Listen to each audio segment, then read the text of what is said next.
Hi hello ನಮಸ್ಕಾರ. ನಾನು home holidays Gururaj. ಇವತ್ತು ಮನಾಲಿಲಿದ್ದೀವಿ. ಮನಾಲಿಯಿಂದ ರೊಹತಾಂಗ್ ಪಾಸ್ ಹೋಗಿದ್ವಿ. ರೊಹತಾಂಗ್ ಪಾಸ್ ಮುಗಿಸ್ಕೊಂಡು ರಿಟರ್ನ್ ಬರಬೇಕಿದ್ರೆ ನದಿ ಹತ್ರ ಊಟಕ್ಕೋಸ್ಕರ ಬಂದಿದ್ದೀವಿ. ಪೂರ ರೊಹತಾಂಗ್ ಪಾಸ್ ಏರಿಯಾ. ರೊಹತಾಂಗ್ ಪಾಸಿಂದ ಬರ್ತಾ ಇದು ಬಿಯಾಸ್ ರಿವರ್. ಈ ನದಿ ಇದೆಲ್ಲ ಬಿಯಾಸ್ ರಿವರ್.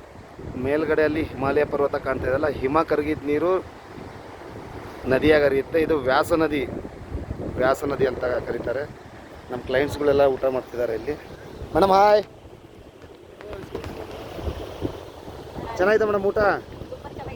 ಟೂರ್ ಹೆಂಗಿದೆ? ಚೆನ್ನಾಗಿದೆನಾ? ಹಾಯ್ ಸರ್, ಚೆನ್ನಾಗಿದ್ರಾ? ಎಸ್ ಮೇಡಮ್, ನಮಸ್ಕಾರ. ಸಂಕ್ರಾಂತಿ ಅನ್ನಂಗತ್ರ? Thank you. ಒಳ್ಳೆ ನಮಸ್ಕಾರ. ನಮಸ್ಕಾರ ಸರ್. Hi madam. ಹಲೋ. ಆಗಲಿ ಊಟ ಮಾಡ್ರಿ. ಇವರು ನಮ್ಮ ಸಾರಥಿ ಶ್ರೀಕೃಷ್ಣ ಪರಮಾತ್ಮ.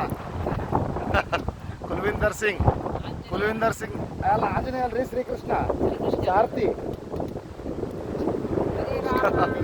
ಹರೇ ಕೃಷ್ಣ. ಇದು ನೋಡಿ ರೊಹತಾಂಗ್ ಪಾಸಿಂದ ಬರಬೇಕಾದ್ರೆ ಕಕ್ಸರ್ ಅಂತ ಊರು ಬರುತ್ತೆ. ಆ ಊರಿಂದ ಬರಬೇಕಿದ್ರೆ ಊಟ ಮಾಡೋಕ್ಕೆ ಒಂದು ಒಳ್ಳೆ ಜಾಗ, ಒಳ್ಳೆ ಏರಿಯಾ.